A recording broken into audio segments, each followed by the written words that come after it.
Hello students, my name is Gargi and today in this video lecture we are going to study about the ancient education system of India.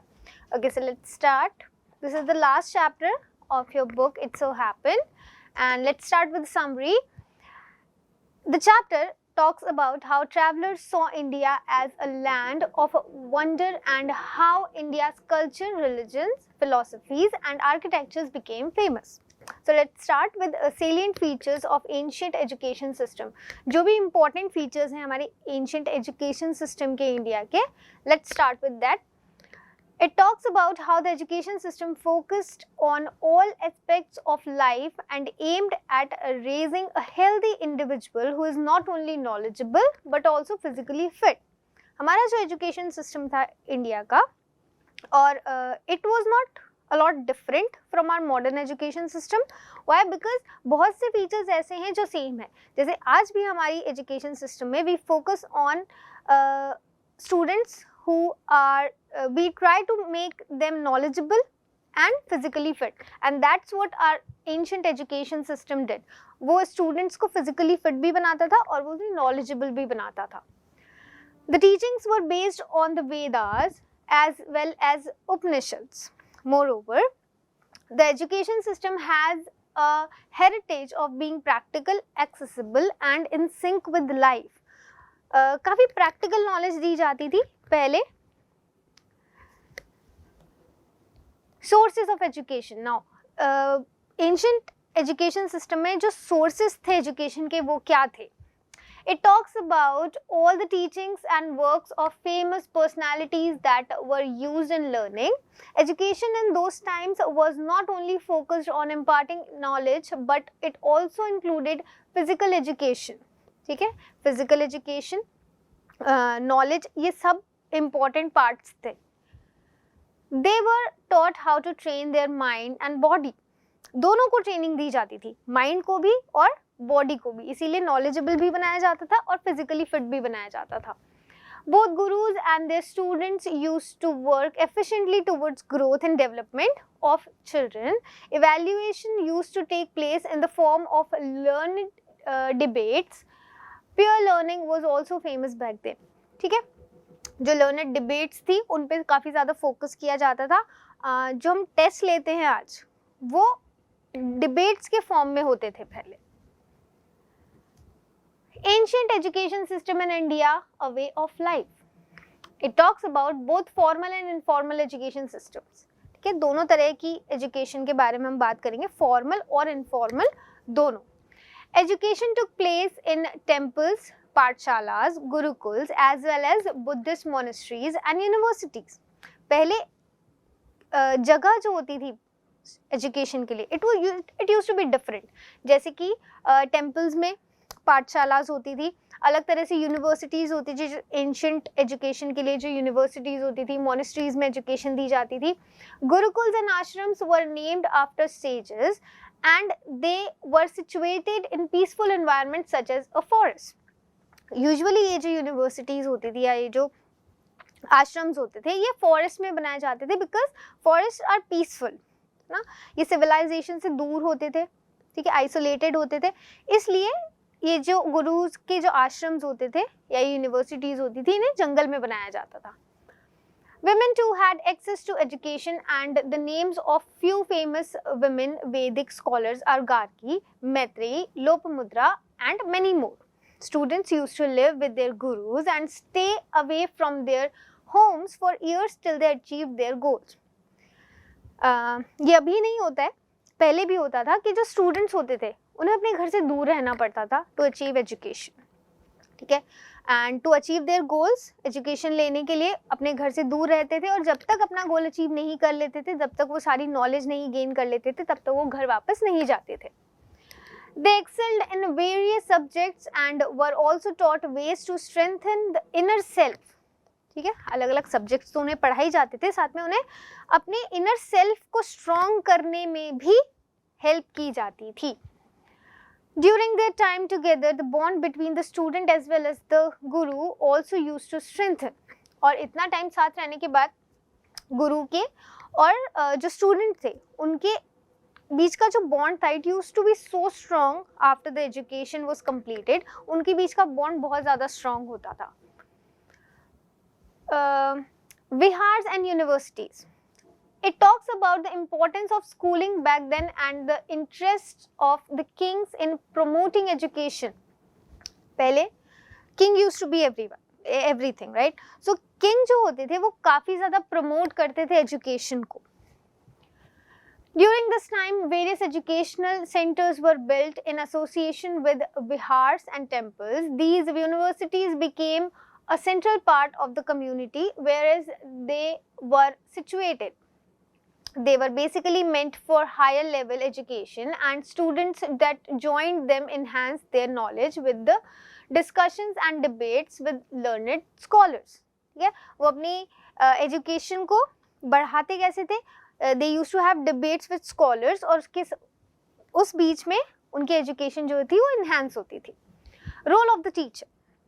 Back then, teachers enjoyed complete freedom in selecting their students, designing their course, ascertaining the syllabus and the duration of the session.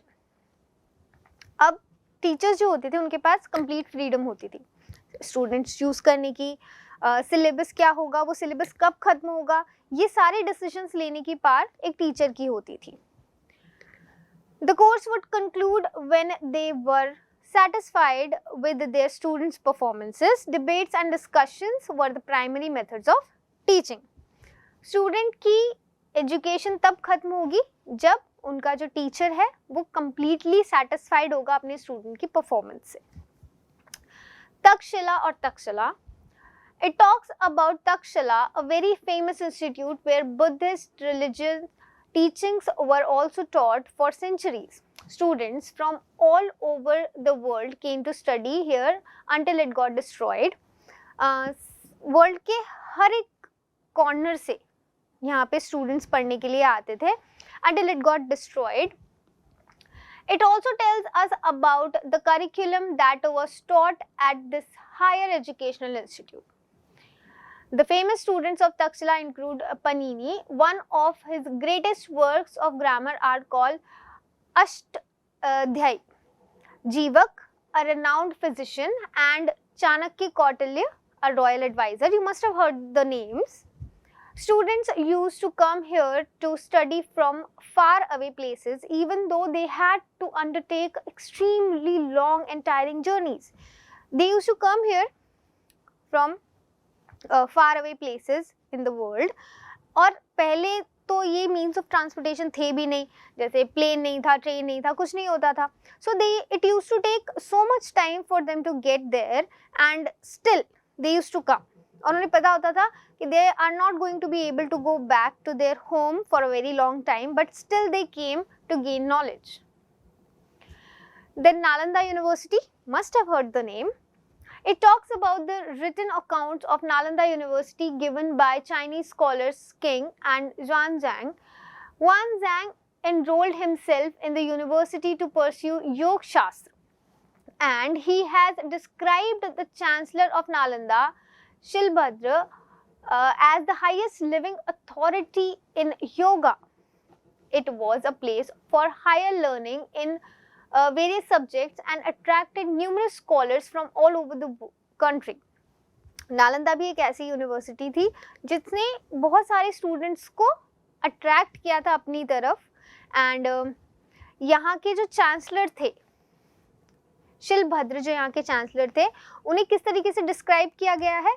He is described as the highest living authority in yoga. And even the world.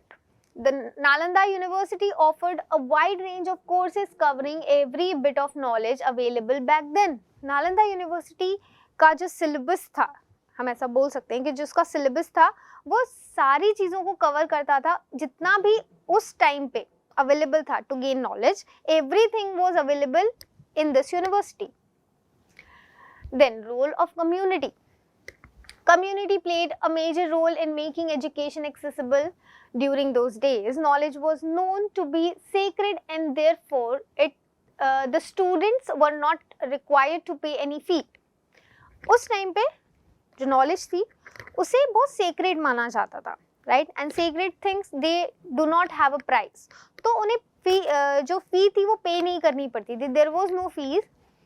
Rich merchants, wealthy parents and society took care of financial assistance, whereas the universities also received gifts of buildings and lands.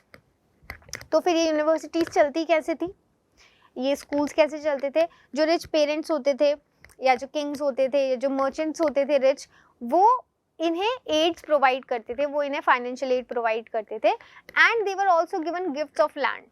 ठीक है, school बनाने के लिए obviously you need land, तो जो land था वो इन्हें गिफ्ट किया जाता था. ठीक है, so like this they used to run their schools. Some of the other sources of learning also include temples, mudds, Jain basids. ये बस्ती के लिए हम इसे बस्ती भी बोल सकते हैं, and Buddhist vihars and monasteries. Continuation of Indian education system. The education system of India carried on in the form of ashrams, temples, indigenous schools, जो भी native schools होते हैं वो, libraries and madrasas were also included in the education system. जो libraries थी, जो madrasas होते थे, उन्हें भी बाद में education system में include कर लिया गया था. Schools were there in lots of parts of India, such as Tol in Bengal, Pathshalas in Western India, and Chatuspadis in Bihar. So in different parts of India, the schools were named differently. Okay, so everyone, this was our Indian education system, ancient Indian education system. So I hope you understood the chapter. I gave you the summary. Read the chapter carefully line by line, and it's going to help you clear everything, and I'll meet you in our next lecture. Thank you.